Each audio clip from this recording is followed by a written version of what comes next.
In this week's episode, I get personal.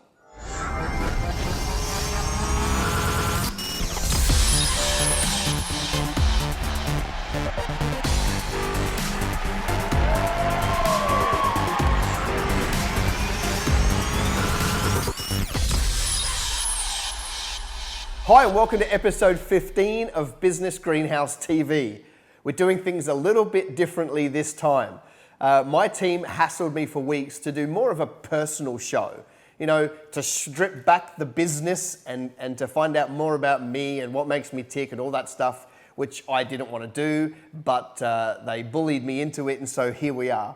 We're going to do a show. Now, the whole premise of this show is we're going to do 10 questions in 10 minutes. So they're going to be rapid fire. I have no idea what these questions are. Okay, I have no idea what these questions are. I have no prior knowledge.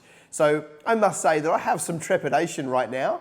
Here I am about to produce something that's about to go on the internet and be used forever, and I have no prior knowledge of these questions. So I'm a little bit uncomfortable, let's put it that way, but we'll go with it. So I've got Michelle here, who's going to be asking you the questions each time, asking me the questions, and I'm just going to answer them. And anyway, let's get straight into it. I have no idea how this is going to go. Michelle, what is our first question? Wes, tell us 3 things we don't know about you.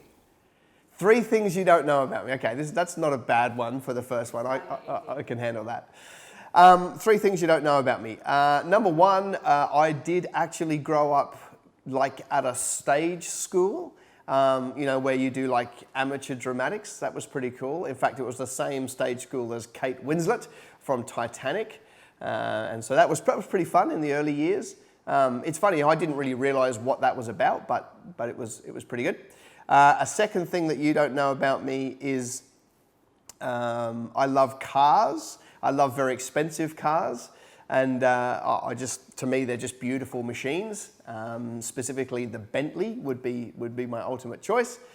And lastly, something else you don't know about me is, I guess maybe we'll go to one of my passions. One of my passions is. There we go. I don't have the time to get to number 3. Maybe I'll come back to that at the end of the show. Okay, next question. What's the biggest mistake you've ever made in business? What did you learn about business, yourself, and God in the process? The biggest mistake I've ever made. That's a big one. There's quite a few. In fact, there's a number. In fact, I would almost take a guess and say I've made more mistakes than most people in business. For me, the biggest mistake I've ever made in business was not playing big enough from the start. So in my first few years of business, I always played too small. I always took the small game. I don't do that anymore. I try and play a really big game. I was too tight with my marketing budget in the early years, which meant that I built a business slower than I should have done. That's my biggest mistake. I've made a ton of little ones, but the biggest overarching one is I didn't spend enough money on marketing. I didn't go big from the beginning, and I'd be in a completely different place today if I did. Okay, good. Question 3. How do you personally balance working with your partner or your other half without getting frustrated and still continue to like them? Well, I more than like them. I guess we're talking life partner. I love her, Kimberly. She's like the best thing that's ever happened to me.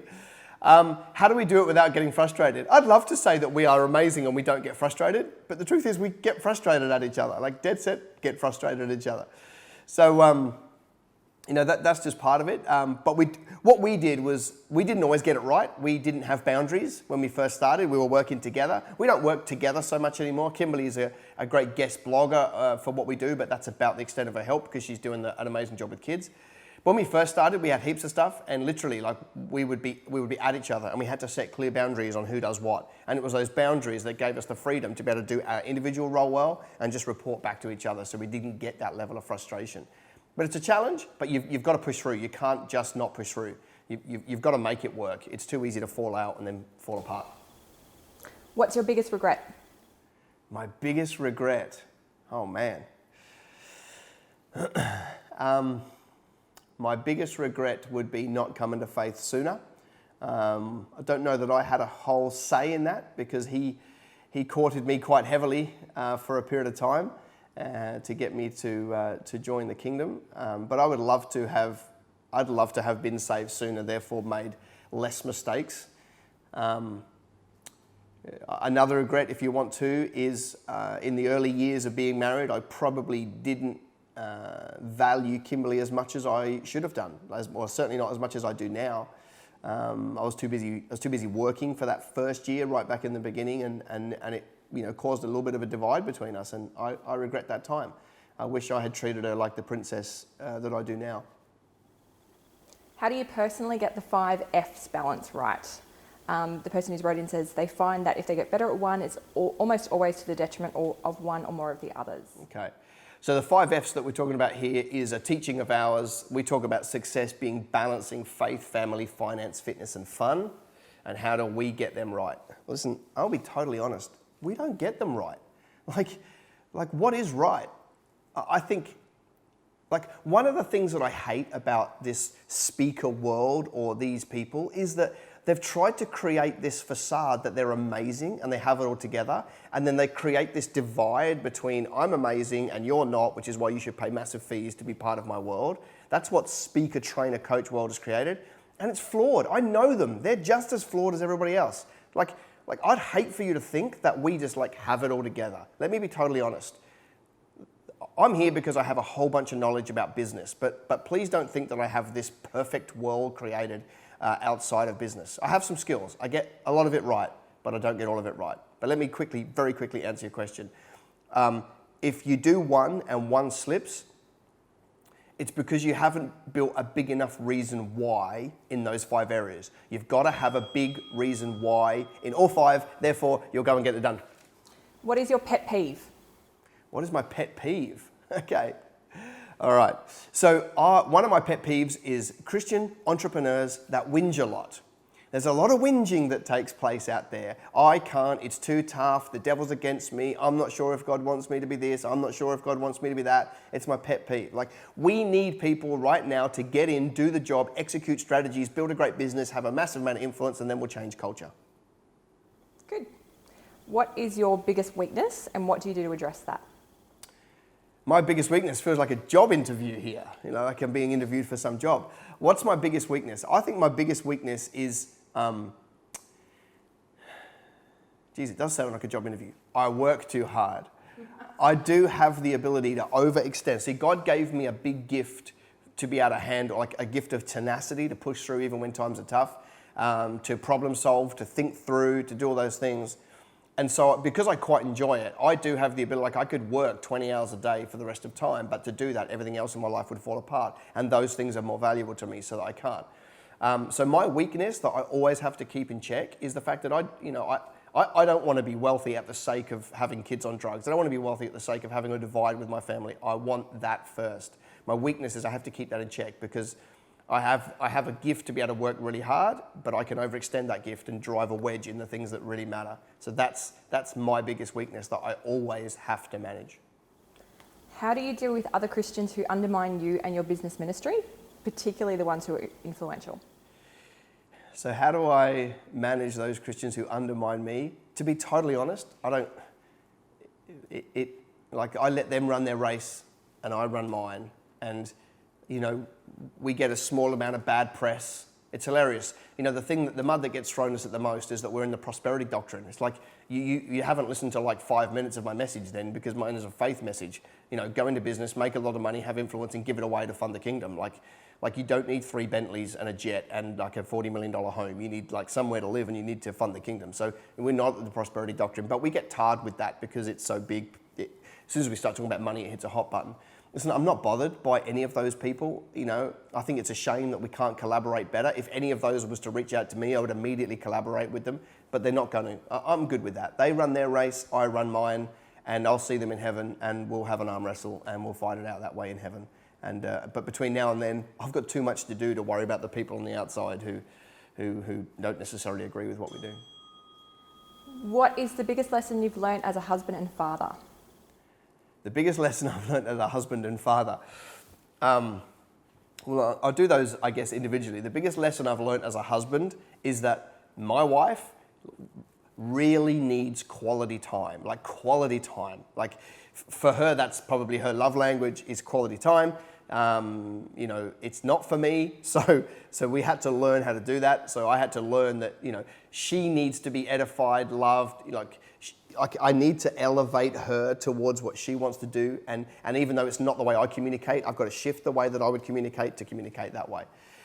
The biggest thing I've learned as a father is that kids spell love T-I-M-E. They spell love T-I-M-E. I need to make time every day to sit on the floor and play games and dress up like Elsa from Frozen and do the things that I don't want to do. Not sitting there on our iPads together, but no iPads, sitting on the floor playing a game.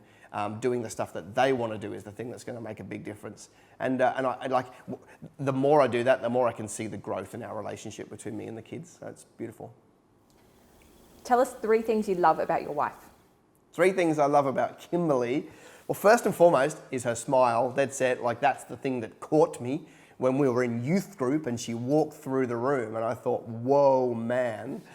The second thing I love about Kimberly, she's a big thinker. She definitely wants to change the world, do her bit to change the world. And I love that. I love the fact that, she's a strategist. She's a get things done. She's a see a problem and see a solution kind of person. She does a slightly different world to me. She's more politically aspirated. Political world has frustrated me to the point where I don't care anymore.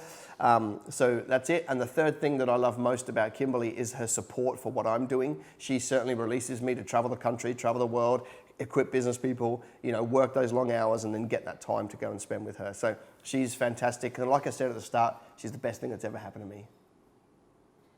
Okay, we have a bonus question. A bonus question? Bonus question. Okay. So last year's summer, you kept promising that you were going to sing a song from Frozen. We want you to sing your favourite song now. You want me to sing my favourite song? That question might be from me. Okay, you want to hear my favourite song of all time? No, are you ready? From Frozen. Oh, from Frozen. From Frozen. It has to be from Frozen? Yep.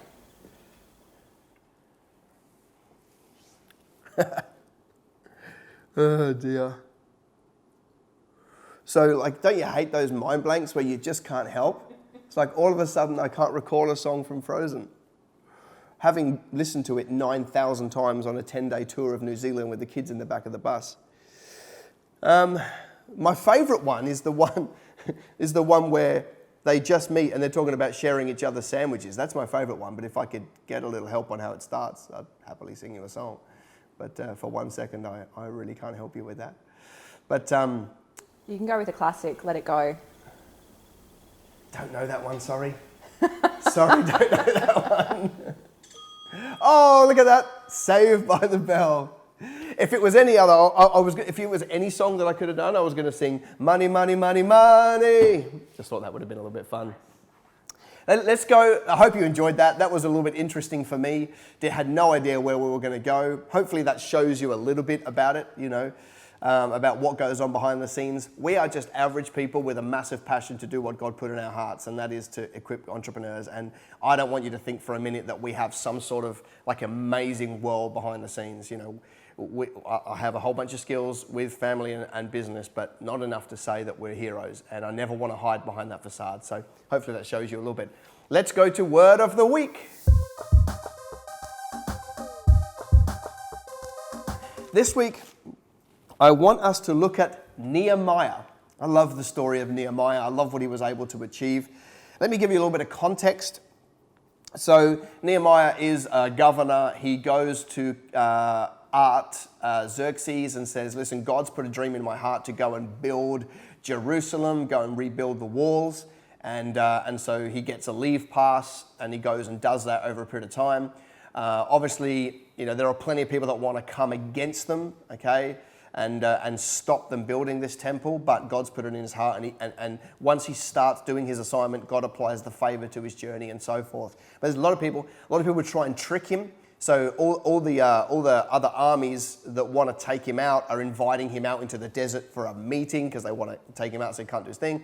Even some of his closest aides were trying to trick him by taking him and trying to get him to do something that was unrighteous. Therefore, they could spread things about him and have him arrested. So, it's a little bit like Jesus in that regard. Like the story doesn't stop. Here's somebody doing God's work. People trying to take him out. But this is the bit that I want to pick up on. And it's Nehemiah 4, verse 16. And he's talking about the things that he did to be prepared for those that wanted to take them out in battle while they were building the wall. So Nehemiah 4:16 says this, from that day on, half of the men did the work while the other half were equipped with spears, shields, bows, and armors.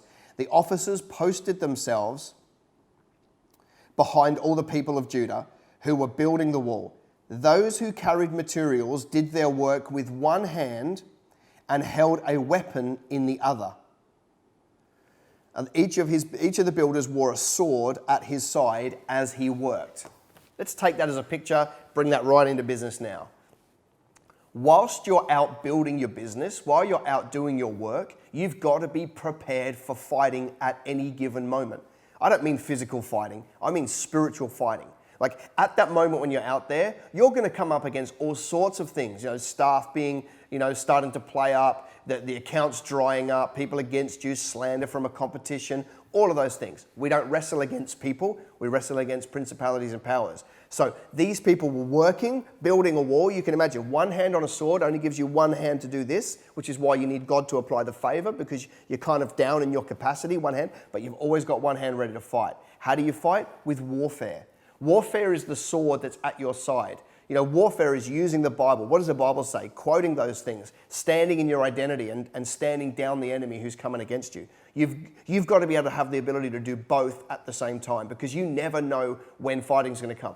If your whole theory is, I do warfare like when it goes bad, the problem with that theory is that the enemy has too much ground to take before you start to do warfare because you are busy doing your work. You've got to be able to do both at the same time. You've got to be able to go out in the marketplace and win, and at the same time be taking out the enemy spiritually, standing them down, using the authority, the exousia that God gave you, and the whole time you've got to be doing both. You've got to have your sword on one hand and you've got to be doing your work with the other. You've got to be building your business and you've also got to be using your warfare, taking it down, silencing the enemy at the same time. That's what Nehemiah had his people do. That's how we ended up building, the walls. We've got to be exactly the same. If you want to build a business, it cannot be one or the other. You can't be building a business and then you do warfare when you need to. You've got to be doing both at the same time. You've got to be prepared in any second of any moment to do warfare. So just like Nehemiah, we've got to do the same. Always be prepared for warfare. Go study warfare. There's a million bits of literature on how to do spiritual warfare as a believer. Jump on the Google and go on there and do some research. Get yourself equipped with the strategies. Always be taking out the enemy. Always be building your business, and you'll have a better ride. You will end up building the walls. You will end up building your business.